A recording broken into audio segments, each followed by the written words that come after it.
Jadi yang 2 minggu lalu itu kita membahas tentang arsitektur dari knowledge management ya, pengelolaan pengetahuan yang terdiri dari 2 bagian ini. Di mana di dalam kuisnya juga ya, penugasan kan saya terus tanya ya. Ada 2 bagian dari arsitektur knowledge management, ada solusi, ada foundation dan ada solution. Nah, secara gambar itu gambarnya seperti ini. Nah, ya. Jadi yang gambarnya seperti gambar ini piramida dibagi 2. Yang bawah itu foundation, fondasi ya. Yang atasnya itu solusi ya, penerapannya. Kalau ini fondasinya, apa yang harus ada. Nah, di dalam fondasi itu ada 3 bagian ya, yang harus ada. Jadi kalau kita mau mengelola pengetahuan di satu tempat, satu instansi atau satu organisasi, di bagian fondasi itu harus ada infrastrukturnya, kemudian ada teknologinya dan ada mekanismenya. Nah, tentang yang 3 ini nanti ada penjelasannya tersendiri. Sedangkan di bagian solusi, ya, bagian atasnya, setelah ada fondasinya sudah dibangun dengan baik, ya, maka barulah bisa dibuat solusi dalam bentuk sistem dan proses. Ya, dalam bentuk sistem dan proses. Nah, jadi yang paling penting di sini kata kuncinya adalah ada 2 bagian di dalam knowledge management, yaitu fondasi dan solusi. Foundation dan solutions. Nah, masing-masing di dalamnya itu ada bagian-bagiannya lagi. Kalau fondasi ada infrastruktur, ada teknologi, ada mekanisme. Kalau solution ada sistem, ada proses. Nah, penjelasan detailnya itu ada di bawahnya. Ini yang tentang ini ya, yang waktu modulnya tentang KM, SNF ya. Jadi bisa Anda lihat lagi di portalnya.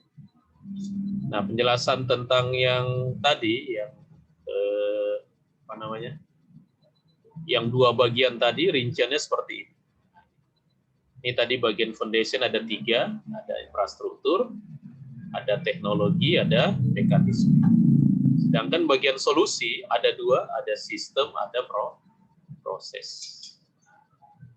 Jadi apa yang dimaksud dengan infrastruktur? Nah, yang maksud dengan infrastruktur itu ini, ya, mulai dari budaya organisasi, struktur organisasi, infrastruktur IT. Nah, bagian kita di sini nanti ya, infrastruktur IT ya, common knowledge ya, hal yang umum yang sama-sama diketahui oleh orang-orang di organisasi tersebut ya. Nah, kemudian physical environment ya, seperti gedung dan sebagainya. Itu yang maksud dengan infrastruktur. Jadi IT termasuk bagian dari infrastruktur dari bangunan knowledge management atau perekayasaan knowledge. Ya, makanya ini jadi mata kuliah di bagian IT, dan knowledge management ini tidak hanya kuliah IT, kuliah di manajemen ya, kuliah manajemen atau keorganisasian pun sekarang belajar tentang knowledge management ini. Nah, dari segi teknologi, nah ini teknologi ini IT semua. Jadi mengelola knowledge bisa nanti secara teknologi itu butuh decision support system, web-based discussion group, repository, ini kan bagian dari IT semua ya, artificial intelligence, case-based reasoning, groupware, web page. Nah, ini semua aplikasi-aplikasi di bidang teknologi informasi. Ini teknologi. Teknologi dalam ini adalah teknologi IT. Aplikasinya ya. Kalau ini nanti hardware-nya, infrastruktur. Nah, kemudian ada mekanisme yang biasanya bisa diterapkan di organisasi itu ya.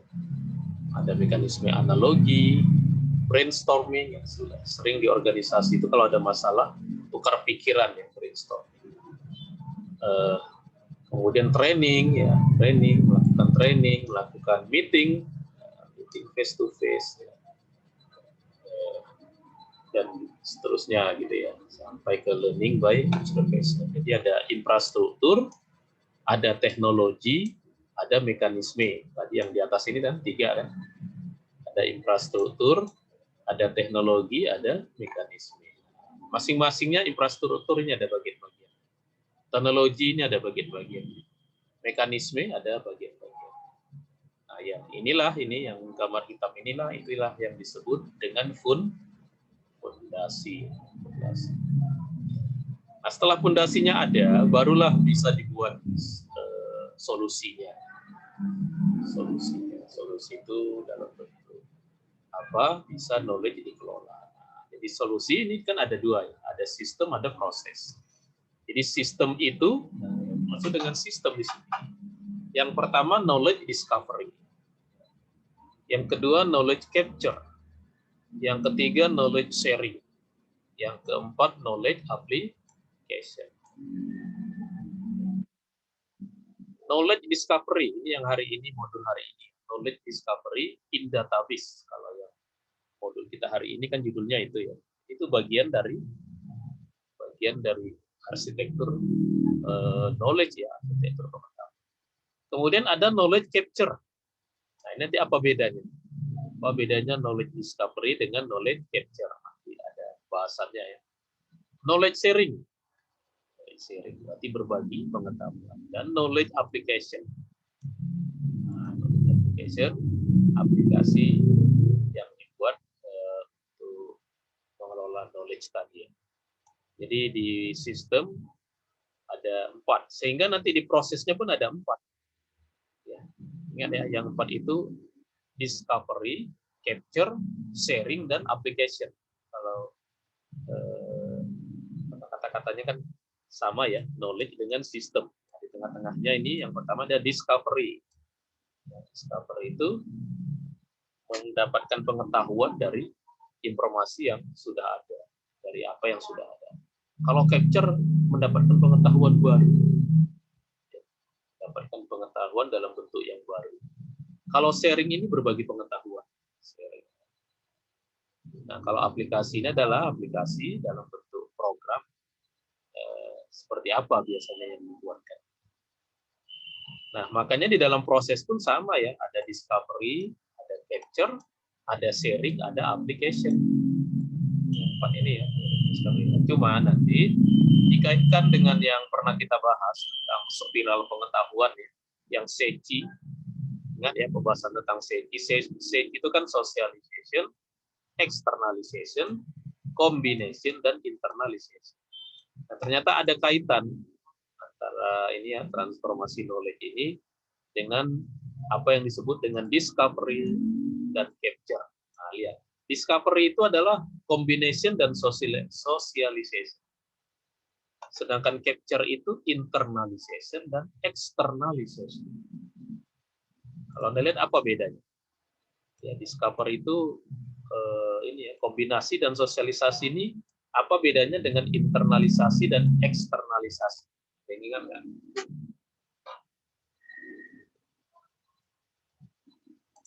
Ya, yang tentang SECI ya, spiral pengetahuan. Ini sosialisasi, E-nya eksternalisasi, C-nya combination, I-nya internalisasi. Yang disebut dengan knowledge spiral. Jadi tadi discovery itu adalah apa tadi? Discovery itu adalah kombinasi dan sosialisasi. Kita lihat di sini, kombinasi dan sosialisasi. Apa persamaannya?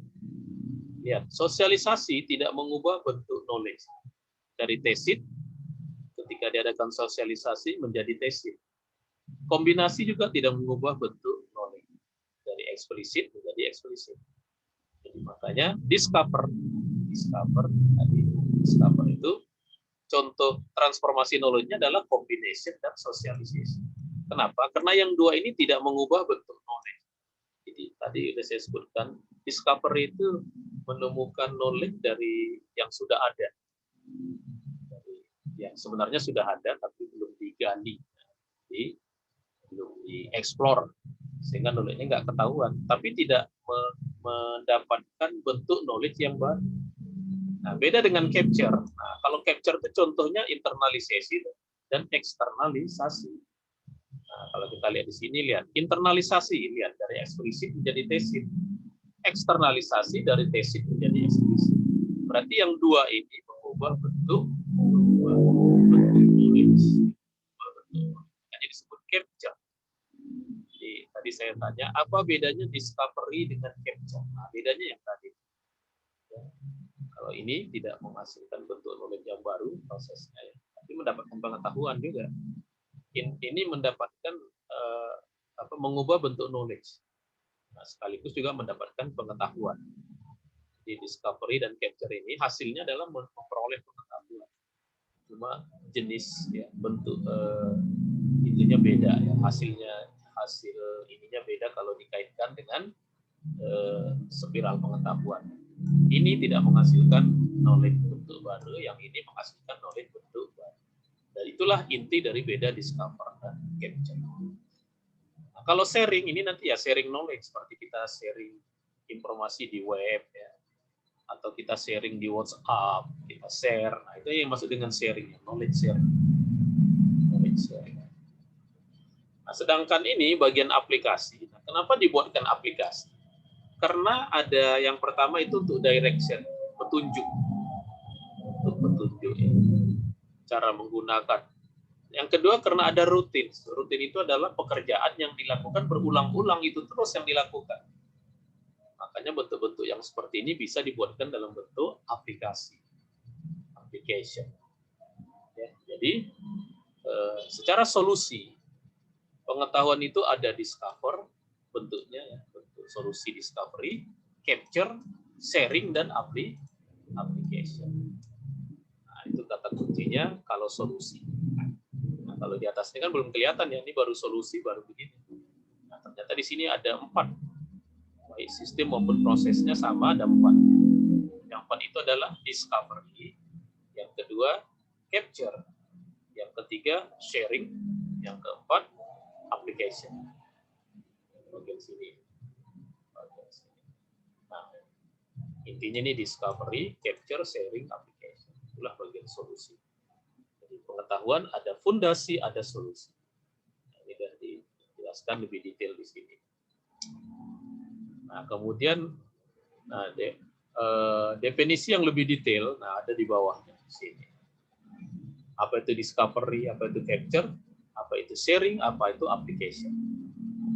Ini ada contohnya, ada teknologinya. Kalau Anda perhatikan, semua teknologi ini berbasis IT, berbasis teknologi informasi, database, web-based, akses data, data mining. Jadi yang kita bahas hari ini sebenarnya data mining.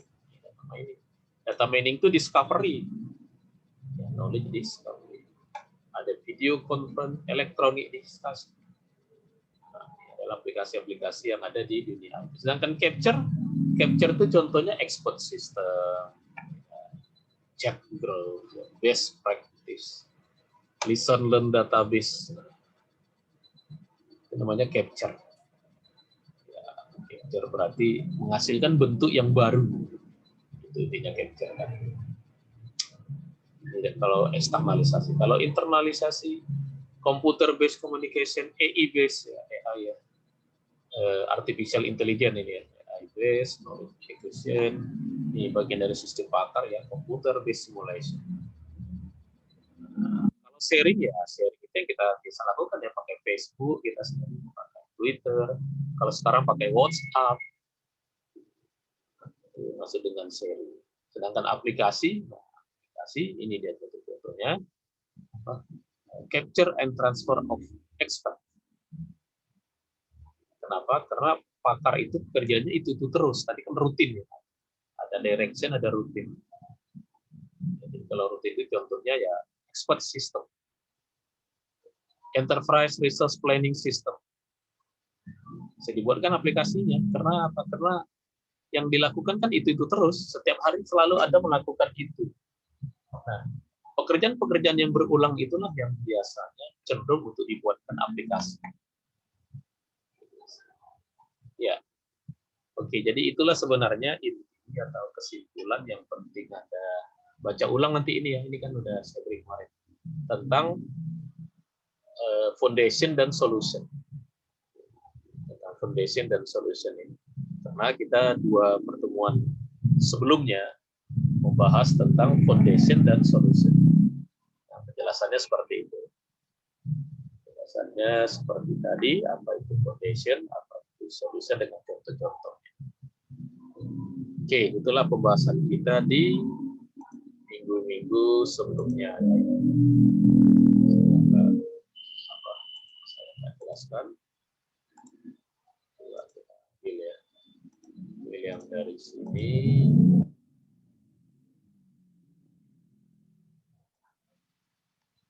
Ya, untuk hari ini kita membahas tentang knowledge discovery. Jadi kita hari ini bahas tentang discovery.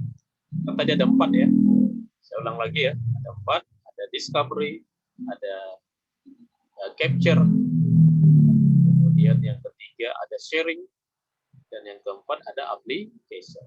Ini yang kita bahas ini sebelumnya ini. Minggu lalu kita bahas KM system, minggunya lagi KM solution and foundation. Sebelumnya lagi ini yang membahas tentang pertama kali ya kita membahas tentang sistem pada knowledge management. Ya, bahkan malah ada 3 pertemuan. Tapi 3 pertemuan intinya yang tadi itu. Intinya yang tadi itu membahas tentang foundation dan solusi. Yang 3 minggu pertama. Oke, minggu ini kita membahas tentang knowledge discovery in database. Nah, knowledge discovery in database ini istilah yang sebelumnya Anda sudah kenal, namanya adalah data mining. Namanya data mining. Jadi data mining itu kan salah satu cara bagaimana kita bisa menemukan knowledge. Dalam hal ini sumbernya dari database.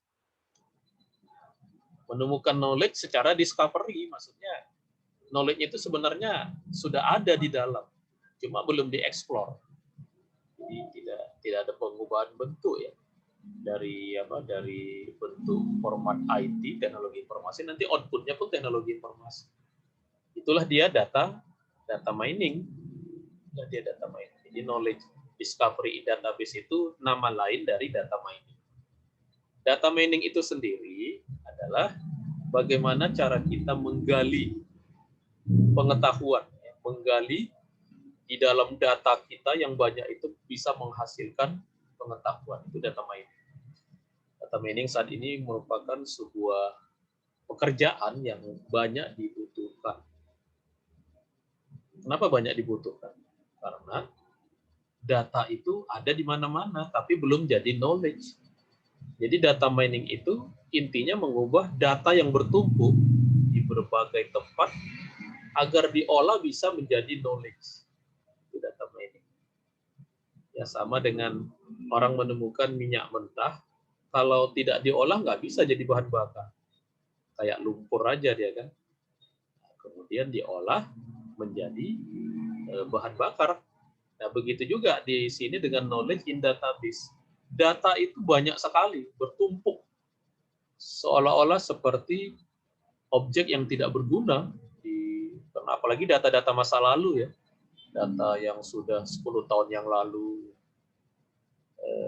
Kalau di kampus itu ya data nilai mahasiswa yang sudah kerja, yang sudah apa gitu kan, data itu kan data yang lalu ya, history. Nah, data-data seperti itulah yang kalau diolah bisa menghasilkan pengetahuan. Nah, bidang yang mengolahnya itu namanya data mining. Itulah yang kita bahas hari ini tentang data mining. Jadi data mining itu ini tadi discovery bagian sini. Oke, modul hari ini itu juga sudah ada. Nah, seperti ini ya. Penjelasannya cukup jelas lah. Knowledge discovery in database atau data mining. Tadi saya tanya apa saja proses data mining. Prosesnya ini ada klasifikasi, ada clustering, ada asosiasi, ada estimasi, ada text mining. Sekarang ada lagi nih, ada outlier. Itu namanya proses atau algoritma yang ada pada data mining. Kalau ini cuma persiapan data mining. Jadi kalau kita punya data seperti ini, datanya katakanlah cuma 5 ya, 5 mahasiswa ya. Ini NIM-nya, ini jenis kelaminnya, ini nilai UN-nya, asal sekolahnya, IP-nya semester 1, IP semester 2, IP semester 3, IP semester 4. Nah, dari data kita tahu yang datanya seperti ini dia lulus tepat waktu. Yang nomor 2 ini dia dengan data seperti ini lulusnya tidak tepat waktu. Yang nomor 3 dengan data seperti ini dia lulusnya tidak tepat waktu. Yang ini tepat waktu dan selanjutnya. Biasanya datanya banyak. Di sini dicontohkan 4 aja. Nah, dari data ini, kita bisa menghasilkan pengetahuan. Ini kan data ya. Ini kan data yang udah lama ya, udah mahasiswanya sudah tahu dia lulusnya tepat waktu atau tidak. Data inilah yang diolah oleh data mining. Menjadi apa? Menjadi pengetahuan. Pengetahuan apa yang dihasilkan kalau datanya seperti ini? Bisa menghasilkan sebuah sistem yang digunakan untuk memperkirakan seorang mahasiswa dengan data dia itu dia akan lulus tepat waktu atau tidak. Nah, bisa menghasilkan itu. Nah, itu namanya pengetahuan berasal dari data yang. Nah, bagaimana data mining mengolah? Mengolahnya modelnya bisa klasifikasi, tadi saya sebutnya, bisa clustering, bisa asosiasi, bisa estimasi, forecasting, text mining. Itulah bentuk-bentuk dari data mining. Sehingga sekarang kalau mahasiswa mau cari judul skripsi, Pak, saya punya data, Pak. Ini datanya bisa diapakan, Pak? Kita harus lihat. Datanya mau diklasifikasikan, mau di-clustering, mau diasosiasikan, atau mau diestimasi, atau mau diolah secara teks. Nah, semua itu bisa, tergantung tujuan kita. Jadi intinya data mining itu ada data dulu. Kalau nggak ada data mining nggak bisa berfungsi. Itulah data mining, di mana dia bisa menghasilkan pengetahuan berdasarkan data yang kita miliki. Dan datanya itu biasanya bersifat data histori. Data histori itu data yang lalu-lalu yang mungkin oleh sebagian orang mau dibuang. Sehingga kalau di rumah kita ada barang yang sudah tidak digunakan tapi mau dibuang sayang. Biasa kita masukkan ke mana? Kita masukkan ke gudang. Nah, data di sistem database di organisasi atau di banyak tempat itu seperti itu. Datanya kalau udah 20 tahun, wah bertumpuk di hard disk. Mau dibuang sayang. Nah, ternyata data itu kalau diolah bisa menghasilkan pengetahuan. Nah, bidang yang mengolahnya disebut data mining. Data mining nanti bisa juga pakai machine learning ya. Nah, tapi yang kita bahas hari ini adalah tentang data. Oke, Anda nanti silakan jawab di modulnya ya, di portal ya. Nanti silakan Anda baca aja, cukup jelas di sini. Ya, bagaimana data saat ini di mana-mana begitu banyak. Karena setiap waktu orang membuat data. Yang paling banyak itu data di tempat penjualan. Ya. Misalkan Anda kalau melihat di minimarket ya, atau supermarket, itu kan setiap waktu ada aja pembeli yang datanya dimasukkan ke sistemnya. Nah, itu datanya itu wah, bertumpuk-tumpuk ya udah berapa banyak. Kayak Anda juga lah kan mahasiswa, data nilainya, data mata kuliah yang diambil, itu mahasiswa yang 10 tahun yang lalu ada di sistem kita. Cuma tidak digunakan untuk apa. Nah, sekarang ada cara menggunakannya, yaitu dengan cara data mining. Supaya data yang ada itu bisa menghasilkan sistem yang berguna.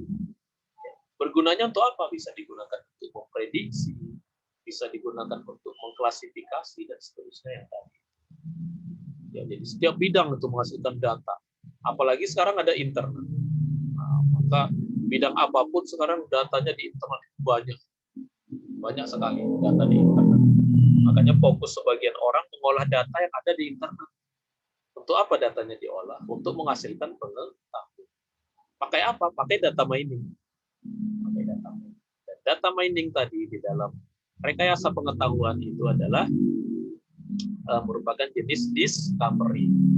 Sekali lagi ya saya sebut ya, ada 4 tadi kan proses solusi di di pengelolaan pengetahuan ya. Ada discovery, ada capture, apalagi ada 4, ada discovery, ada capture. Ayo, saya mau Anda pakai suara. Ada 4 tadi. Ada sharing sama Iya, application. sharing dan ada terakhir apa? Application. Yang 4 itu harus Anda ingat ya, karena hari ini kita membahas tentang discovery-nya. Discovery itu atau data mining. Di mana data mining ini bisa menghasilkan pengetahuan dari data yang begitu banyak. Yang data mungkin sebelumnya orang mau buang data itu. Nah, ternyata setelah diolah menjadi sesuatu yang sangat bermanfaat yang disebut pengetahuan. Kita kemarin bisa lihat ya, pengetahuan itu manfaatnya lebih luas dibanding data. Karena ada data, informasi, pengetahuan. Yang 3 ini bedanya apa? Value-nya, nilainya ya, atau manfaat. Nah, data kalau diolah, kalau bisa jadi pengetahuan, berarti manfaatnya menjadi jauh lebih luas. Ya, berapa banyak data? Wah, sampai satuan data ini dibuat ya. Kalau zaman dulu data kita kilobyte, kemudian meningkat jadi megabyte.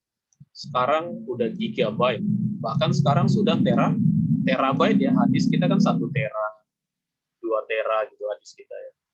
Nah, nanti kalau udah di atas ini gimana? Ada namanya petabyte, itu 1000 tera. 1000 tera itu petabyte. 1000 petabyte exabyte. 1000 exabyte zettabyte. 1000 zettabyte yottabyte. Kita hidup di zaman ini sekarang. Anda mungkin nanti kalau udah kerja jangan-jangan udah exabyte. Beli hadis berapa exabyte? Nah, begitu ya. Kalau sekarang beli hadis yang ditanya berapa terabyte? Karena kan data kita sekarang paling tinggi masih tera ya, terabyte. Tapi ke depan nanti karena data terus makin banyak, makin gede, oh, ada satuannya exa, ada zeta, ada yota. Itulah satuan-satuan data. Kenapa dibutuhkan satuan data yang makin besar? Karena pertumbuhan data pun berkembang makin besar. Ya, ini contoh datanya ya, astronomi 140 terabyte setelah 10 tahun. Wah, banyak sekali. Ya, ini malah sudah ada yang P ya. P tadi apa? Peta. Ini data biologi dan kedokteran. Sudah 20 petabyte datanya. Wah, itu besar sekali datanya. Belum lagi aplikasi-aplikasi di internet yang menghasilkan data juga. Kayak Facebook, Twitter, sekarang YouTube, dan selanjutnya. Ini semua menambah banyak data yang ada di internet. Data itu besar sekali. Saking besarnya muncullah istilah big data. Data itu besarnya, big data. Bahkan saking banyaknya ada yang menyebut sebenarnya sekarang kita sudah tsunami data. Kita tenggelam di dalam data. Tenggelam kita di data. Kalau buka internet, wah data apa saja ada. Sayangnya data itu belum diolah menjadi knowledge. Wah, ini tsunami data. Saking banyaknya data ya, apalagi dengan adanya internet. Wah, data makin ini kita kecebur ya. Bahkan kita udah tenggelam, tsunami. Maka itu harus dimanfaatkan. Itu harus dimanfaatkan. Nah, makanya pakai apa? Pakai data mining. Itulah intinya data mining. Oke, ini ada definisi-definisi, nanti Anda baca. Ya, jadi nama lain data mining adalah knowledge discovery in database. Kadang-kadang orang menyebut knowledge extraction, pattern analysis, information harvesting, business intelligence. Ini semua adalah istilah yang maksudnya data mining. Pada kesempatan ini kita ambil yang ini ya, knowledge discovery in database. Data mining itu yang pertama butuh data. Yang kedua harus kita pilih metodenya yang tadi itu ya, metodenya mau klasifikasi, clustering, asosiasi dan sebagainya. Nah, nanti dari setelah ada data digunakan metode data mining, lahirlah pengetahuan. Itulah hebatnya data mining, itu bisa menghasilkan pengetahuan. Oke, itu pembahasan kita hari ini tentang data mining. Yang selanjutnya nanti ini ada baca. jelas ya. Oke ya, itu pembahasan kita untuk hari ini. Ada pertanyaan? Ya, saya ada pertanyaan, Pak. Iya, agak keras ya. Ya, silakan. Ini suaranya udah kenceng belum, Pak? Ya. Ini pertanyaan saya itu kan metode algoritma itu ada estimasi sama prediksi. Iya. Bedanya apa masing-masing, Pak? Nah, itu dia. Siapa nih? Fajar Ardi ya. Jadi di dalam metode atau algoritma data mining itu ada beberapa yang mirip ya. Misalkan klasifikasi sama klaster. Itu mirip itu. Klasifikasi kalau bahasa Indonesia artinya mengelompokkan. Klaster artinya juga mengelompokkan. Itu yang pertama yang mirip. Yang kedua, ada lagi yang mirip. Ada prediksi. Yang satu prediksi, yang satu estimasi. Sama-sama memprediksi, ya, sama-sama memperkirakan. Misalkan kita mau buat aplikasi data mining untuk memprediksi apakah seorang mahasiswa akan lulus tepat waktu atau tidak. Nah, itu namanya memprediksi. Kalau itu namanya memprediksi. Nah, tapi nanti ada yang lain lebih cocok pakai estimasi atau forecasting tadi ya. Ya tadi di mana di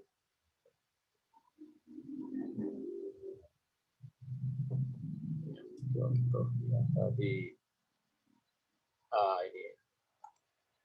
Jadi ini nanti klasifikasi sama clustering itu mirip. Yang kedua prediksi sama estimasi. Di sini malah nggak ada prediksi ya. Ada prediction ya, ada estimasi. Jadi, kalau nggak salah contoh pertama tentang prediksi.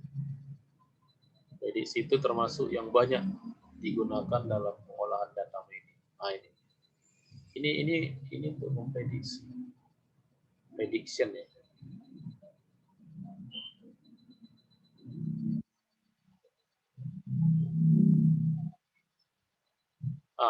Ini ada estimasi, ada prediksi, ada klasifikasi, ada clustering, ada asosiasi. Tadi ditanya apa beda prediksi sama estimasi gitu ya. Iya, Pak. Sama pertanyaannya apa beda klasifikasi sama clustering? Karena ini sama-sama mengelompokkan. Ini yang 1 sama 2 sama-sama memperkirakan. Ya, di modul ini kalau nggak salah ada jawaban. Anda baca. Ya, ada. Nah, ada nanti ya di sini ya.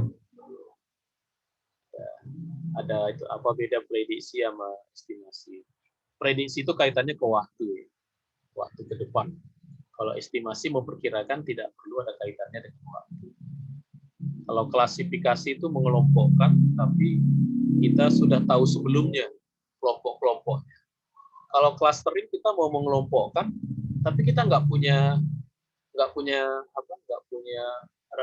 referensi tentang kelompoknya. Jadi clustering itu jauh lebih rumit ketimbang klasifikasi. Klasifikasi sebelumnya udah ada kelompok, kalau clustering sebelumnya nggak ada. Nah, itu bedanya antara klasifikasi sama clustering. Begitu ya, secara umum seperti itu bedanya tadi. Satu lagi tadi apa? Prediksi sama estimasi. Bentar ya, kayaknya di sini ada ya nanti. Ya, ada ini kena banyak ya, nanti Anda baca. Juga nanti ini ada modul keduanya. Ini kan masih KDD 1 ya. Nanti ada KDD 2. Nanti ada asosiasi. Asosiasi itu ngapain? Nah, kalau prediksi tadi kan memprediksi, estimasi yang memperkirakan, klasifikasi mengkelompokkan, cluster juga mengkelompokkan. Kalau asosiasi, jadi asosiasi itu melihat data-data yang sering muncul bersamaan. Data mana yang sering muncul bersamaan, itu bisa diolah dengan asosiasi. Misalkan ada kuliah, mau dicek mata kuliah mana yang kalau ini diambil, maka mata kuliah yang ini pun umumnya diambil mahasiswa. Kita mau buat sistem untuk memberikan rekomendasi waktu mahasiswa ngisi KRS nanti, begitu dia ngisi mata kuliah ini langsung muncul rekomendasi. apa sebaiknya Anda mengambil mata kuliah ini juga. Itu kan jadinya sebuah sistem ya, bisa memberikan rekomendasi ke mahasiswa. Nah, itu bisa diolah dengan asosiasi. Tadi namanya ada asosiasi. Nanti ada outlier lagi ya, yang di modul ini belum masuk ya, ada outlier. Outlier itu melihat data-data yang berbeda dari data kita itu, mana yang datanya berbeda. Seperti itu. Oke, ada yang lain? Ada yang lain? Ya, kalau nggak ada, kita malam ini sampai di sini.